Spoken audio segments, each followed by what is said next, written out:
We're here because you're selfish, ungrateful, and tearing this family apart. My mother said that into a microphone in my parents' living room. On my 30th birthday, 40 people sat in folding chairs, staring at me. My father held a 3-page list of everything I'd done wrong since I was 8. My sister aimed her phone at my face. Live on TikTok. I didn't cry, I didn't leave. I sat there, waited for them to finish, and then I said 6 words that changed everything. Funny, I've been recording too. What happened in the next 11 minutes ended 6 relationships in that room, and my sister deleted her entire TikTok before she made it to the car. Before I go on, please take a moment to like and subscribe, but only if you genuinely connect with this story. Drop your location and local time in the comments. I'd love to know where you're watching from. My name is Faith. I'm 30. I'm an ER nurse in a small town outside Columbus, Ohio. And this is the story of how my family threw me a surprise intervention for my birthday, and how it became the worst night in Mercer family history. Now let me take you back 3 months before that night, to the phone call I was never supposed to hear. Let me set the scene so you understand what my life looked like before everything fell apart. It's a Friday night. I've just finished a 14-hour shift in the ER. 2 car accidents, a cardiac arrest, and a kid who swallowed a quarter. My scrubs smell like iodine and coffee. I'm sitting in my car in the hospital parking lot, engine off, eyes closed, just breathing. Then I check my phone. 3 messages. Mom. Faith, the insurance bill came. Can you handle it this month? Dad's hours got cut again. Kristen, my older sister. Hey, can I borrow $400? There's an online course I need for my brand. Dad.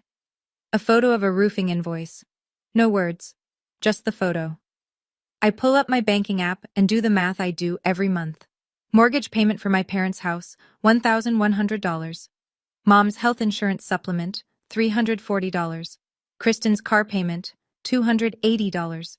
Groceries I drop off on Sundays, around $150. That's roughly $2,100 a month, nearly half my take-home pay. My apartment has 1 bedroom, furniture from IKEA, and a refrigerator with 2 meal prep containers and a half-empty bottle of hot sauce. I drive a 2014 Civic with 130,000 miles. I haven't taken a vacation since I graduated nursing school. 8 years. Not one. And here's the thing. I never complained. Not once. I'd grown up watching my grandmother Ruth stretch every dollar. And she taught me that family takes care of family. So I took care of them. I just didn't realize the difference between taking care of someone and being taken from. But I was about to find out. Because the money I'd been sending? Not all of it was going where I thought. Sunday dinner at my parents' house. Every week, same routine. I show up at 4, help Mom prep, set the table, wash whatever's in the sink from the night before. By the time everyone sits down, I've already been working for an hour. This particular Sunday, Mom is glowing. She's telling Dad about Kristen's TikTok account. She's building a personal brand, Gary, life coaching. She already has almost 2,000 followers. Dad nods like Kristen just got into Harvard. I wait for a pause. I got promoted last week, I say. Charge nurse, it's a leadership position. Mom reaches for the bread basket. That's nice, honey. Can you grab the salad from the fridge? Kristen arrives 45 minutes late. She's carrying a bottle of wine. Not expensive, but the gesture earns her a hug from Mom at the door. I've been here since 4. Nobody hugged me. She sits down across from me, tossing her hair back, and I notice her earrings. Small pearls, vintage setting. I've seen that setting before. Those are pretty, I say. They look like Grandma Ruth's. Kristen shrugs. Aunt Jeanette gave them to me, said Grandma didn't want them anymore. I glance at Mom. She's suddenly very interested in her mashed potatoes. Grandma Ruth wears her pearls every time I visit. Every single time. She didn't give those away. But nobody at the table wants to talk about it, so I let it go. That's what I did. I let things go. I let the comments go, the favoritism go, the silence where gratitude should have been.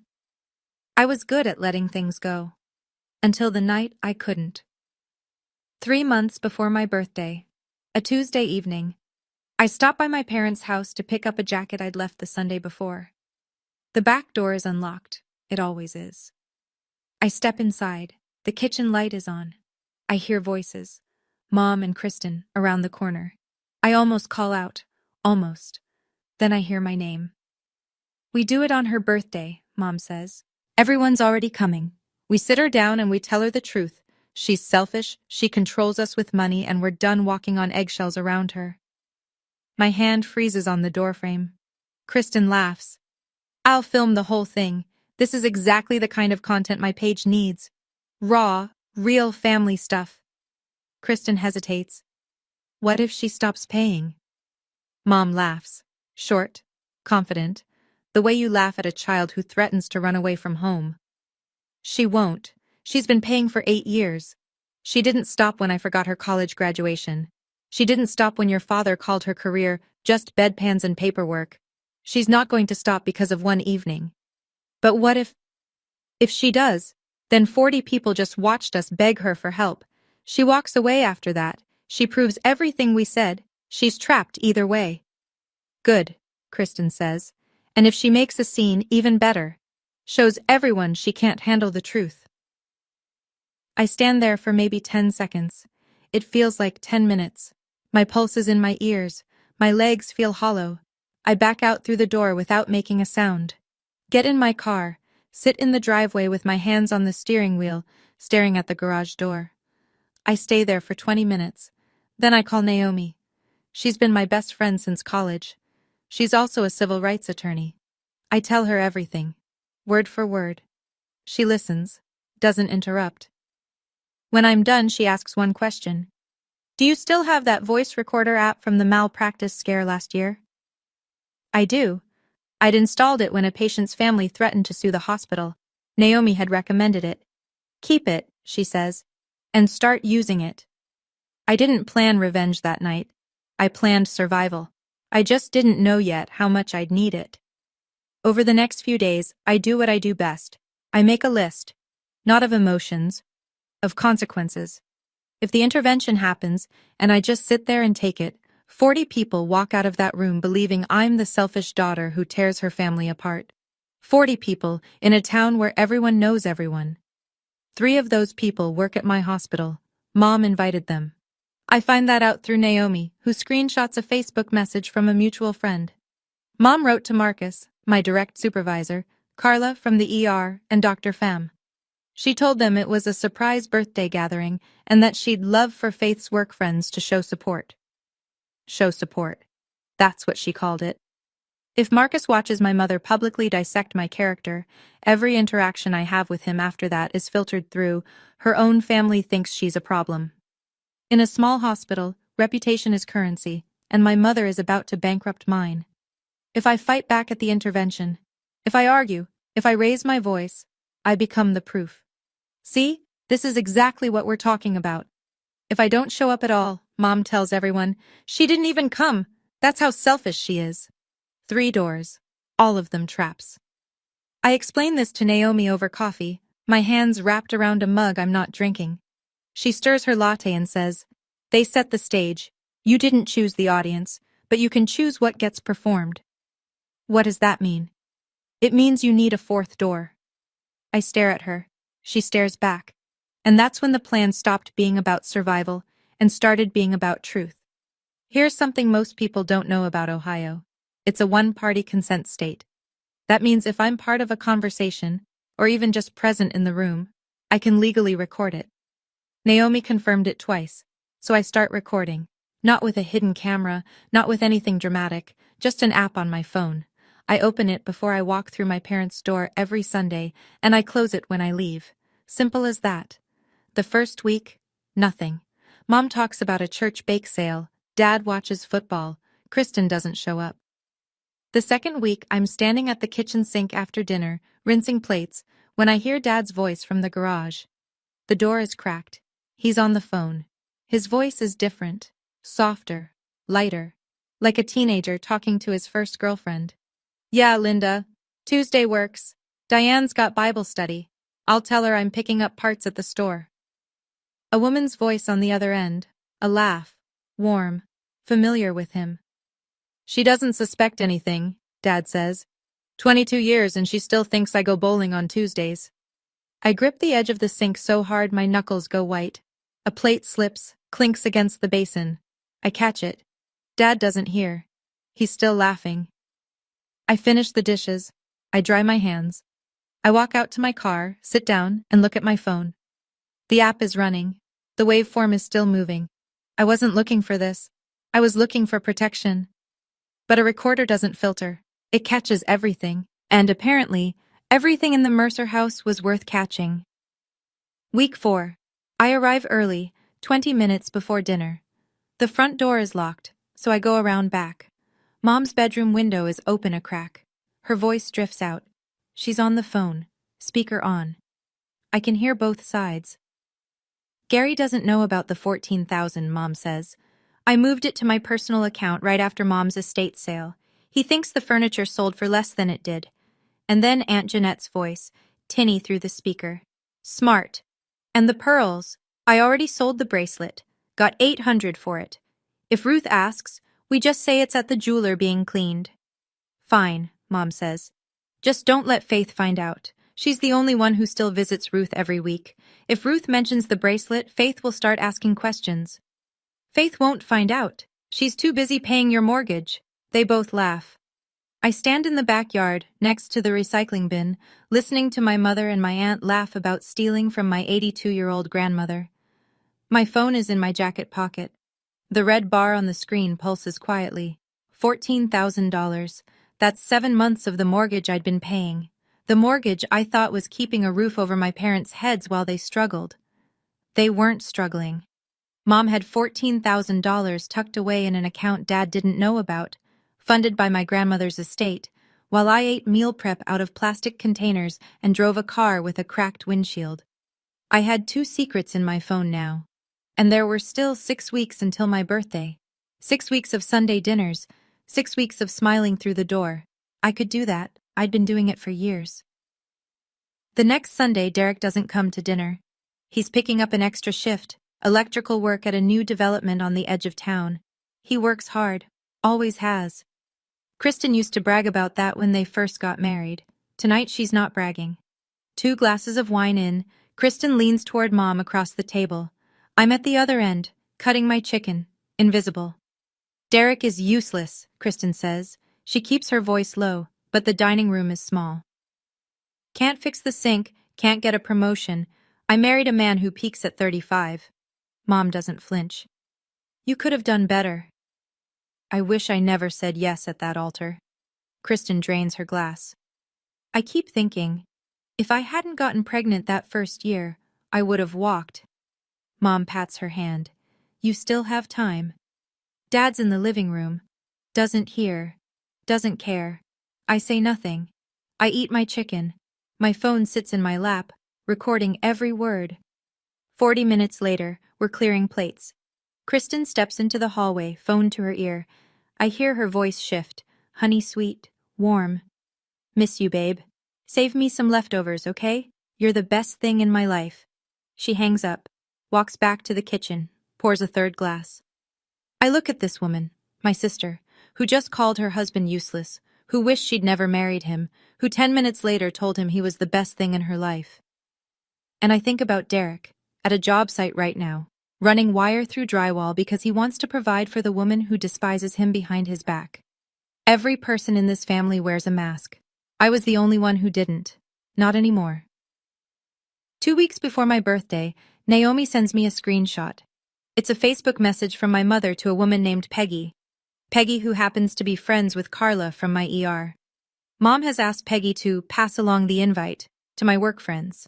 The message reads, "We'd love for Faith's work friends to be there. It's a special evening.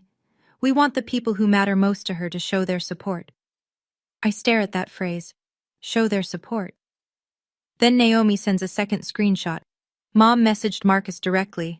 Marcus, my supervisor. The man who signs off on my schedule, my evaluations, my future at that hospital. Marcus, you've known Faith for years. I think it would mean the world to her if you came. My hands are shaking. This is the first time in this entire process my hands shake. I call Naomi. My voice cracks once, and then I steady it. She invited Marcus, and Carla, and Dr. Pham. Silence on the line. That changes things, Naomi says. That's my career, Naomi. If Marcus sits in that living room and watches my mother call me selfish and ungrateful, if he sees my father reading a list of my sins like I'm on trial, he'll never see me the same way. Nobody will. Then we don't just survive the night, Naomi says. We make sure the truth is louder than their script. I close my eyes, take a breath, the kind I take before a code blue. Deep, deliberate, separating the panic from the protocol. My mother weaponized my birthday, my living room, and my workplace, all in one invitation. She thought she'd covered every angle. She didn't know about the fourth door. Naomi and I sit in her car outside a coffee shop 10 days before my birthday. Engine off, rain on the windshield. Ground rules, Naomi says. She counts on her fingers. 1. You walk in like it's a normal party. You smile. You greet people. You don't signal anything. Okay. 2. When they start, you let them talk. All the way through. Don't interrupt. Fine. 3. When they finish, you ask to speak privately. One time. Calmly. Clearly. Can we discuss this in private, just the family? And if they say no? That's rule 4. If they refuse to stop, if they insist on doing this in front of 40 people, then the recordings play. Their choice, their stage, your truth. I nod. Ohio is one-party consent, she says for the third time. You were present for every conversation you recorded. It's legal. The consequences are social, not criminal. Nobody goes to jail, but nobody hides either. I look down at my phone. 4 files in a folder I've labeled insurance. Not because I'm being clever, because that's what they are. File 1, Dad and Linda. File 2, Mom and Aunt Jeanette, the money and the jewelry. File 3, Kristen on Derek. File 4, Mom and Kristen planning the intervention. I back them up to cloud storage, send copies to Naomi's email. One more thing, Naomi says. She reaches into the back seat and sets a small Bluetooth speaker on the console, black, the size of a soda can. Your phone speaker won't cut it for 40 people. I pick it up. It's light. It doesn't look like much.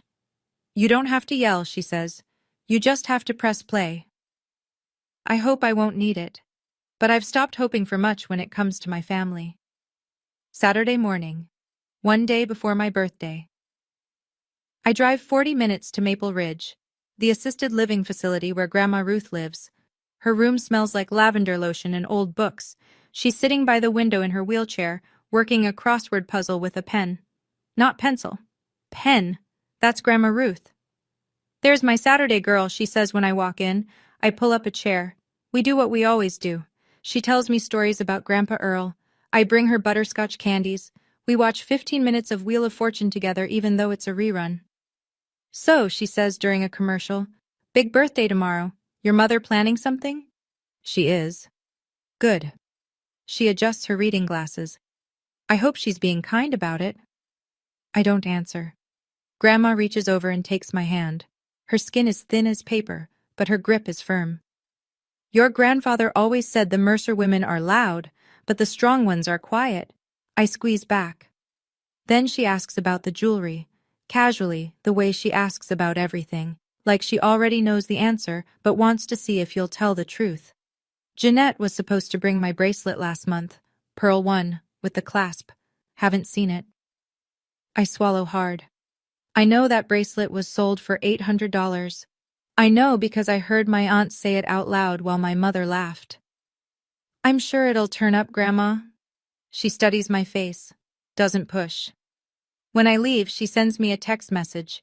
She just learned how to use the phone I bought her last Christmas. The message is full of typos. It reads, "Whatever they do tonight, remember who raised you on Saturdays. I am proud of you, always." I sit in my car and read it 3 times. Saturday evening. Naomi comes over to my apartment with takeout and the Bluetooth speaker. We eat pad thai on my couch, the one piece of furniture I actually like, and she walks me through the logistics one more time.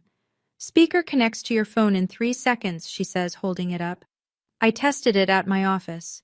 Clear audio from across the room. I'll keep it in my purse with the top unzipped. Where will you sit? Back row, close to the door.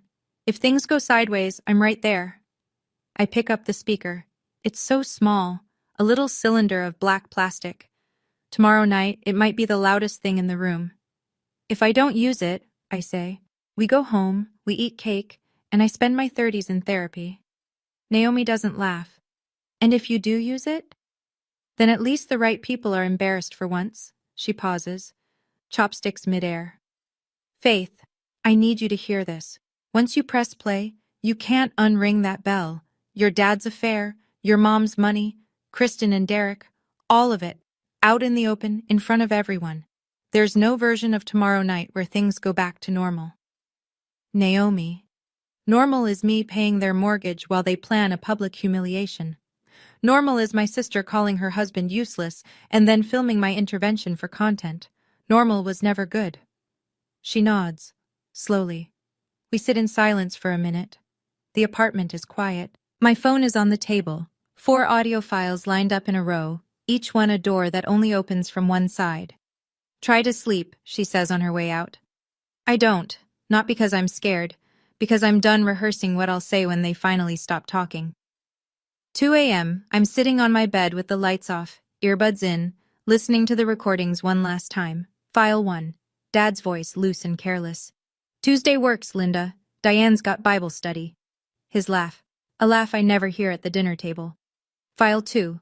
Mom and Jeanette. Gary doesn't know about the 14,000. And then Jeanette, smooth as syrup. I already sold the bracelet, got 800. File 3. Kristen, wine brave and bitter. Derek's useless. I wish I never said yes at that altar. Then 40 minutes later, sweet as Sunday morning. You're the best thing in my life, babe. File 4. The one that started all of this. Mom's voice, calm and organized, the way she sounds when she's planning a church fundraiser. We do it on her birthday. We tell her she's selfish. If she cries, even better. I pull out my earbuds. The apartment is silent. The streetlight outside throws a bar of orange across the ceiling. My family is building a courtroom in their living room tomorrow. They've written the charges, invited the witnesses, rehearsed the testimony. They've even hired a camera crew, my own sister, live streaming my trial for strangers on the internet. And they have no idea the defendant has more to say than anyone in that room wants to hear. I plug my phone in, set my alarm for 9, close my eyes. Tomorrow is my birthday. 30 years old. I used to think turning 30 would feel like a milestone, a celebration, a beginning. Instead, it feels like a verdict. But here's what they don't know. The verdict isn't mine. It's theirs. Okay. Let me step outside the story for a second. I want to be honest with you. The night before, I almost didn't go. I almost packed a bag and drove to Naomi's apartment and spent my birthday eating ice cream and pretending none of it was happening. But here's what stopped me. If I don't show up, they tell the story without me. 40 people hear their version, and I become the villain who couldn't even face her own family. So let me ask you, what would you have done? Would you have walked into that room? Or would you have stayed home? Tell me in the comments. All right, let me take you to the night itself. I pull into my parents' driveway at 6:15. Cars are lining the street in both directions. I count 11, 12, more than a birthday dinner, more than a surprise party. My phone is charged. The app is open. The speaker is already paired. I smooth my blouse. Check my reflection. Take one breath. Walk in through the front door. The living room has been rearranged. The couch is shoved against the wall. The coffee table is gone. In its place, 4 rows of folding chairs, maybe 10 across, facing a single point at the front of the room where a microphone stands on a chrome tripod stand. Behind it, taped to the wood paneling, a banner, white butcher paper, blue marker, block letters. We love you enough to tell the truth. No cake, no streamers, no presents. I scan the room, 40 faces, some smiling nervously, some avoiding my eyes. I spot them one by one. Marcus, my supervisor, in the second row, arms crossed. Carla beside him, clutching her purse. Dr. Pham near the back, looking confused. Neighbors I've known since childhood. 2 of Mom's Bible study friends in matching cardigans. Cousins I see once a year at Thanksgiving. Kristen's college roommate. And there, in the far corner, Kristen, Standing behind a tripod, phone mounted, red dot blinking, she's live. Naomi is in the last row near the door, her purse on her lap. The zipper open 2 inches. She gives me the smallest nod. I look at the microphone, at the banner, at 40 people who came to watch my family put me on trial. Then I look at the one empty chair in the front row, center, facing the crowd, my seat. I sit down. Mom steps up to the microphone. She's wearing her good blouse, the cream one she saves for church. Her hands are steady. She smiles at the room the way she smiles at potluck dinners, warm and practiced. Thank you all for coming, she says. I know this isn't what Faith expected tonight, but as a family, we decided it was time to be honest. She pulls a folded sheet of paper from her pocket, opens it slowly. Faith, honey, we love you, but we can't keep pretending everything is fine. She reads. She tells the room I'm selfish, that I hold money over their heads like a weapon, that I decide when and how much I give like we're a charity case. She tells them I'm cold, that I never call my father on Father's Day. She doesn't mention that Dad hasn't answered his phone on Father's Day in 3 years because he's always out picking up parts. She tells them I'm tearing the family apart, that Sunday dinners have become tense because of my attitude. She pauses, looks at me with practiced tenderness. We're not doing this to hurt you, Faith. We're doing this because nobody else had the courage. The room is dead quiet. I hear a folding chair creak. Someone coughs. Marcus uncrosses his arms and leans forward. He's watching. I can feel it. 2 of Mom's Bible study friends are nodding along. The woman in the green cardigan dabs her eyes. She's buying every word. I sit perfectly still, hands on my knees, face neutral. The way I look when a patient's family is yelling at me in the ER, calm, present, absorbing, because Mom isn't finished. And neither is Dad. Dad stands up. He doesn't look at me. He reaches into his shirt pocket and pulls out 3 pages. Lined paper, folded in thirds, covered in handwriting. I recognize the handwriting instantly. It's not his. It's Mom's. She wrote the list. He's just the delivery man. He clears his throat. Faith, your mother and I, we made this together. It's a record of patterns, things we've noticed. He starts reading. Faith, age 8, broke the kitchen window playing ball and lied about it. I didn't break that window. Kristen threw a softball through it. I was in the backyard, and I was the one who got blamed because Kristen cried first. Faith, age 13, told her aunt she didn't want to go to church camp. Correct. Because church camp was in July and I had a summer reading program at the library. Mom said I was being difficult. Faith, age 15, refused to let Kristen borrow her car for prom. I was 15. I didn't have a car. Kristen wanted Mom's car. Mom said no. I got blamed. Faith, age 22, moved out without asking permission. 22, moved out. Without asking permission. He reads for 7 minutes. 7 minutes of childhood scraped off a bone, held up under a fluorescent light in front of 40 people. Nobody interrupts. A few people shift in their seats. Carla has her hand over her mouth. Derek, Kristen's husband, is staring at his shoes. Dad folds the pages, looks up for the first time. We raised you better than this, Faith. He sits down. The room waits. I wait. I let 10 seconds pass in silence. Let it settle. Let every single person in that room feel the weight of what just happened. Then I stand. The chair scrapes behind me as I rise. Every head turns. Mom. Dad. My voice is level, steady, calm. I hear you. I appreciate that you feel strongly. Can we talk about this privately? Just the 4 of us? Mom shakes her head before I finish the sentence. No, this is exactly why we're doing it here. Because privately, you shut us down. These people are witnesses. Witnesses, I repeat. Sit down, Faith, Dad says. From the corner, Kristen's voice. Just let them finish. This is good for you. She adjusts her phone on the tripod. The red dot blinks steadily. Still live. I look around the room one more time, slowly. Marcus is typing something on his phone. I wonder if it's a note. A text to HR. A message to a colleague. You won't believe what I'm watching right now. The woman in the green cardigan is nodding again. She thinks this is love. She thinks she's witnessing a family that cares enough to be honest. I look at Naomi. She's sitting very still. Her hand rests on the open purse. Inside, the speaker is waiting. I look at Derek. He's staring at Kristen's tripod with an expression I recognize from the ER. Confusion tipping into dread. I take a breath. The same breath I take before I call time of death. Not because this is the end. Because it's the beginning of something that can't be taken back. Okay, I say. You've had your turn. I open my purse, pull out my phone. I hold it up so the room can see. Funny, I've been recording too. The room goes absolutely silent. And then I press play. The Bluetooth speaker comes alive from Naomi's purse. Clear, loud, every syllable razor sharp. Dad's voice fills the room. Yeah, Linda, Tuesday works. Diane's got Bible study. I'll tell her I'm picking up parts at the store. A woman laughs on the other end. Warm, familiar. She doesn't suspect anything, Dad continues. 22 years, and she still thinks I go bowling on Tuesdays. Silence. Total silence.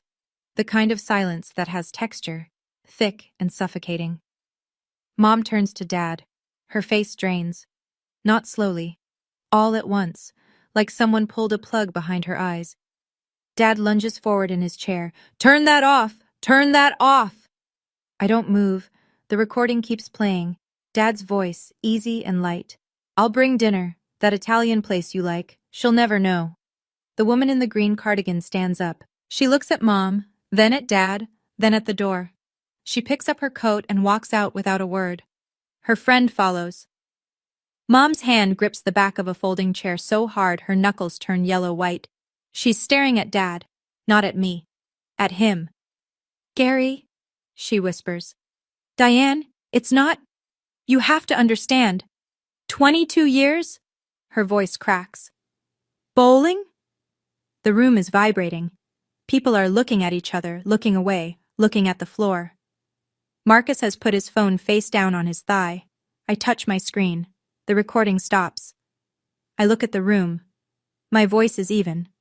Calm as a chart note. That's recording 1. I pause. There are 3 more. Nobody breathes. Nobody moves. The banner behind me, "We love you enough to tell the truth," has never been more ironic. I press play on the second file. Mom's voice this time, confident, conspiratorial, the tone she uses when she thinks no one important is listening. Gary doesn't know about the $14,000.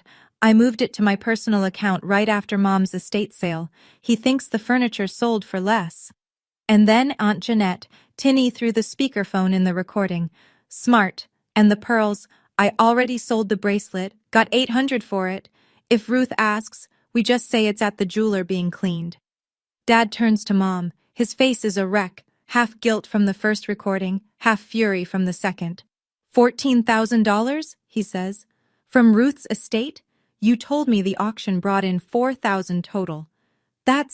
Gary, that's taken out of context. Aunt Jeanette is in the 3rd row. She bolts to her feet like the chair burned her. Diane, you told me no one would ever find out. The room erupts, not screaming, murmuring, a low, rolling wave of whispered disbelief. A cousin I barely know leans toward Jeanette. You sold Grandma Ruth's bracelet? The pearl one? Jeanette's mouth opens, closes, opens again. Nothing comes out. Mom's Bible study friend, the second one, the one who stayed, stands up now, clutching her purse. She looks at Mom with an expression I can only describe as revision, like she's rewatching every conversation they've ever had through a new lens. She leaves. Dad is gripping his knees. Mom is standing alone by the microphone, the paper with her speech crumpled in her hand. I stop the recording. That's 2. 4 relationships cracking in real time. And I still have 2 files left. The room is no longer watching me. They're watching each other. I look at Kristen. She's standing behind her tripod, but the red dot is gone. At some point during the first 2 recordings, she killed the live. But it doesn't matter. Hundreds of people already watched the first half. The damage is in the cloud now. Her eyes are wide. She knows what's coming. I press play. Kristen's voice, slightly slurred from wine, fills the room. Derek's useless, can't fix the sink, can't get a promotion. I married a man who peaks at 35. Mom's voice in response. You could have done better. Kristen again. I wish I never said yes at that altar. The audio is pristine. Every consonant, every breath. Derek is in the second row. He was sitting with his hands clasped between his knees, confused and quiet through everything before this. Now he goes still. A different kind of still. Not shocked still. Recognition still. Like a sound he always suspected but never heard clearly just came through in high definition. He stands, slowly. Doesn't look at me. Doesn't look at Mom or Dad or Jeanette. He looks at Kristen.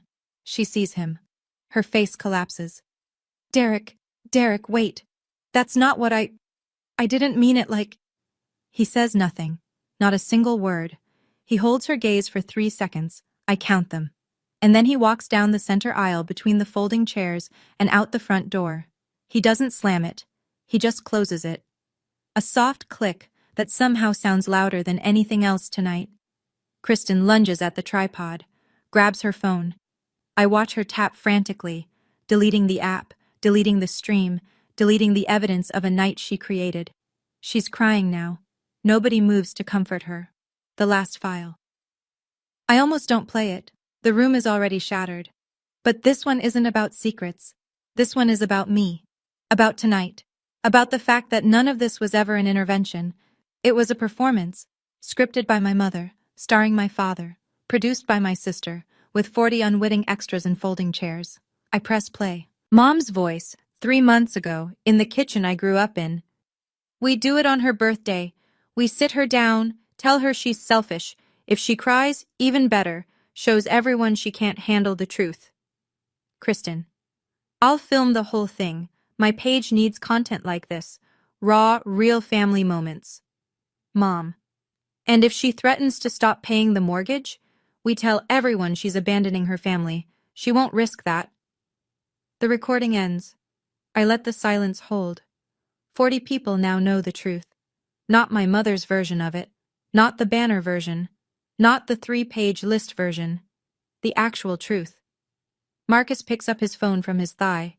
He puts it in his pocket. Slowly. Deliberately. I can see it in his face. He's not confused anymore. He's recalculating everything he was told about tonight. Gary sits slumped in a folding chair, chin against his chest. Diane stands alone at the front of the room. No one is near her. The microphone is still on its stand, but it might as well be a monument to something that just died. I lower my phone. That's the last one, I say. Quiet. No triumph, no edge. Just fact. Now you all know exactly who's selfish in this family.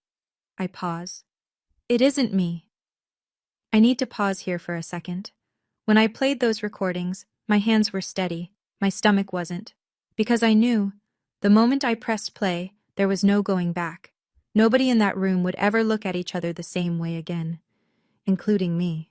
So let me ask you, do you think I went too far? Or do you think I should have played them sooner, the moment Mom picked up that microphone? Tell me in the comments. And if you're still here, thank you. The story isn't over. What happened next is the part that actually changed my life. The living room looks like the aftermath of something, which it is. Kristen has run out after Derek. Jeanette is sitting with her arms wrapped around herself, eyes on the carpet. Dad is at one end of the room. Mom is at the other. The distance between them is 4 folding chairs and a 22-year lie. I put my phone back in my purse. I stand straight. I don't raise my voice. I want to say this once, clearly, so there's no confusion. The room watches. Starting tonight, I am no longer paying the mortgage on this house. I'm no longer covering the insurance premium. I'm no longer making Kristen's car payments. I've set up auto cancellation for every recurring transfer. Effective midnight. Mom's head snaps toward me. You can't do that. You depend on me, I say. Not the other way around. And you just spent 30 minutes telling 40 people how terrible I am. So I'm giving you exactly what you asked for. A life without my selfishness. Someone in the back, a cousin I think, lets out a low whistle. Carla nods. Quietly. I catch it from the corner of my eye. Mom opens her mouth, closes it, opens it again. Faith, this isn't… You're overreacting. I asked to talk privately. You said no. I asked you to stop. You said no. I'm not overreacting. I'm responding. I look at Naomi. Ready? She stands, loops her purse over her shoulder, and walks toward me. I turn to the room one last time. Thank you for coming. I'm sorry it wasn't the party you expected. Then I walk toward the door. My mother's intervention is over, but mine just began. I'm 3 steps from the door when Marcus stands. In 6 years of working under him, I've seen Marcus stand up for a lot of things. Patient rights, staffing ratios, union votes. He's not a dramatic man. He speaks like someone who knows that authority doesn't require volume. Faith. I stop. He buttons his jacket, takes 1 step into the aisle. I've worked with you for 6 years. I've seen you hold a dying man's hand at 3 a.m. and chart his vitals at 3:15 without missing a beat. I know exactly who you are. He pauses. This doesn't change anything at my hospital, except maybe my respect for you just went up. He says it at normal volume. But in this room, at this moment, it lands like a verdict. Carla stands next. She grabs her coat. I'm driving you home. You shouldn't be alone tonight. I feel something shift inside my chest.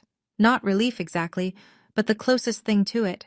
Like setting down a bag I didn't realize I'd been carrying. I pass Mom on the way out.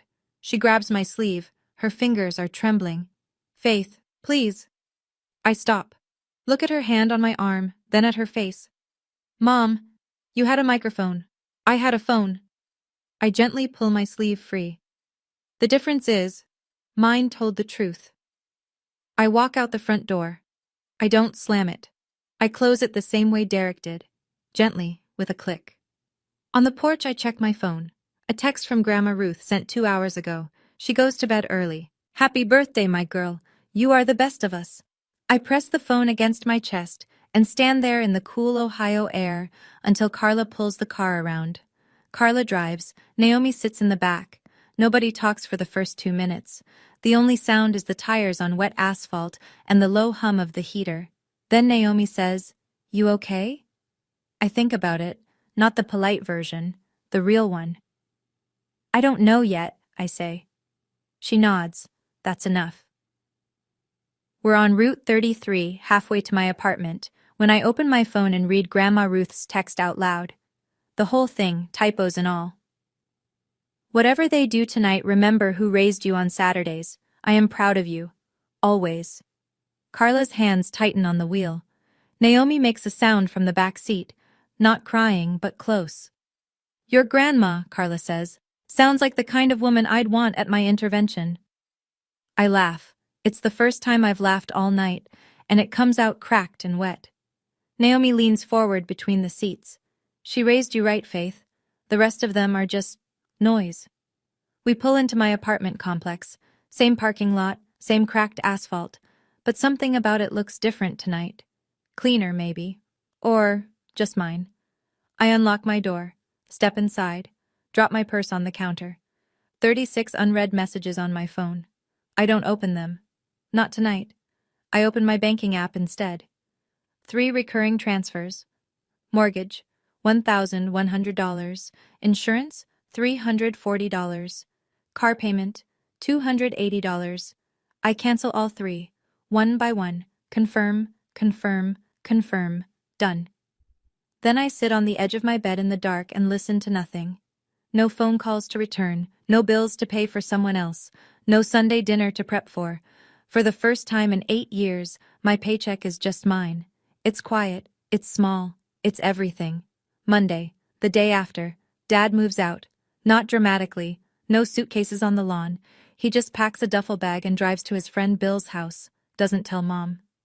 She comes home from the grocery store and finds his side of the closet half empty. She calls me 14 times that day. I don't pick up, not because I'm punishing her, because I have nothing left to say. Day 3. Kristen calls. She's sobbing so hard I can barely understand her. Derek filed for separation. He won't talk to me. He changed the locks. I'm sorry to hear that, Kristen. You ruined my marriage. I close my eyes, hold the phone an inch from my ear. You ruined your marriage in that kitchen 6 weeks ago. I just pressed play. She hangs up. Day 5. I get a call from a cousin I haven't spoken to in years. He tells me he called Grandma Ruth to check on the bracelet. Ruth said, "My bracelet." She told me it was at the jeweler for cleaning. That was 4 months ago. He confronted Jeanette. She admitted she sold it. He told the rest of the family. Jeanette's phone has been silent ever since. Ruth asked me to stop by Saturday. "I want to hear this from you," she said. "Not them." Day 7. Mom posts a status on Facebook. Long, emotional. "Our family is going through a difficult season. We ask for your prayers and your grace." Nobody likes it. Nobody comments. The 2 Bible study friends have unfriended her. 1 week. That's all it took. Not for things to fall apart. They'd been falling apart for years. 1 week for the glue to dissolve. And the glue was me. It was always me. A month passes. The dust doesn't settle. It rearranges. I sit down with my banking app and a cup of coffee and do the math I should have done years ago. That $2,100 a month I was sending home? Here's where it goes now. Student loans, paid off in 6 weeks. The remaining balance was $3,800. Gone. I open a retirement account for the first time in my life. I'm 30 years old, and I've never put a dollar toward my own future. I set up auto deposit, $200 a month to start. It's not much. It's mine. I book a flight to visit Grandma Ruth. Not a 40-minute drive. A proper visit, 2 days, a hotel nearby, so I can spend the mornings with her and not rush. At the hospital, nobody brings up that night. Not once. Marcus greets me the same way he always does. Brief nod, straight to business. But he assigns me to the new trauma protocol committee. It's extra responsibility. It's also trust. I'll take it. Carla and I start having lunch every Wednesday. We never had before. She tells me about her daughter's soccer games. I tell her about Grandma Ruth's crossword addiction. Normal things. Easy things. One Saturday, I walk into a hardware store and buy a pothos plant. $5. I set it on my kitchen counter, in the spot where my phone used to sit, while I calculated how much I owed everyone else. Naomi texts me that evening. "How does freedom taste?" I take a photo of the plant and send it back. Like a $5 plant from the hardware store. She sends a row of laughing emojis. I smile at my phone in my empty apartment, and it doesn't feel empty at all. 6 weeks later. I walk out of the hospital after a double shift. My feet hurt. My scrubs smell like antiseptic. I'm thinking about leftover pasta and my couch. Then I see her. Mom is standing by my car, arms folded, no coat, even though it's 40 degrees. "Faith." "Mom. I'm your mother. You can't just cut me off." I unlock my car, set my bag on the passenger seat. "I didn't cut you off. I cut off the money. Those are 2 different things. We need to talk." "Then talk." She straightens, lifts her chin. "I did what I thought was right. That intervention, it came from love, Faith, even if you can't see it." I lean against my car. I'm tired. Not the kind of tired that sleep fixes. "Mom, you wrote Dad's script. You invited my boss. You told Kristen to live stream it. You planned it for my birthday so I couldn't say no without looking ungrateful." I pause. "That's not love. That's a production." Her jaw tightens. "So what do you want from me?" "An apology. A real one. Not a Facebook post." "I'm not going to apologize for caring about my daughter." "Then we're done here. For now." I open my car door. She doesn't move. "Mom, I love you, but I won't let you treat me like an ATM and then call me selfish for having a limit. When you're ready to talk, really talk, you have my number." I get in, start the engine, pull out of the lot. In the rearview mirror, she's standing where I left her, getting smaller. I cry on the drive home, first time since that night, not from regret, from loss. Loving someone and accepting their abuse are 2 different things. I chose love. I just stopped accepting the rest. So let me tell you where everyone ended up. Dad and Mom separated officially.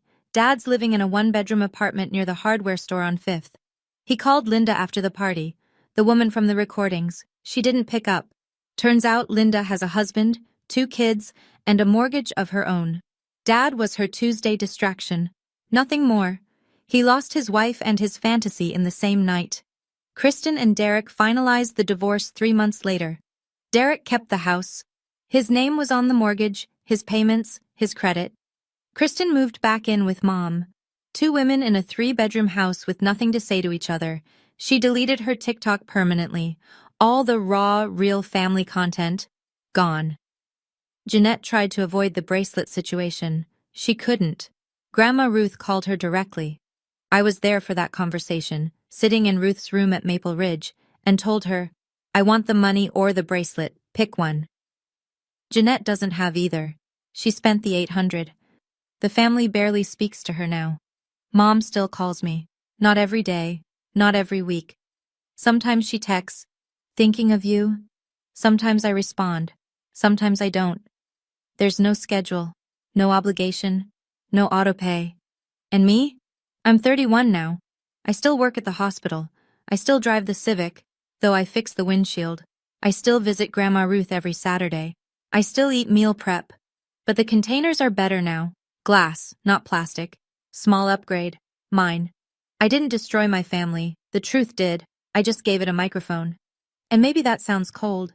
But here's what I've learned. The truth doesn't destroy strong things. It only destroys the things that were held together by lies. Let me talk to you directly for a minute. I'm not telling you to go record your family. I'm not saying you should cut people off or make a scene at your next holiday dinner. Every family is different. Every situation has its own weight.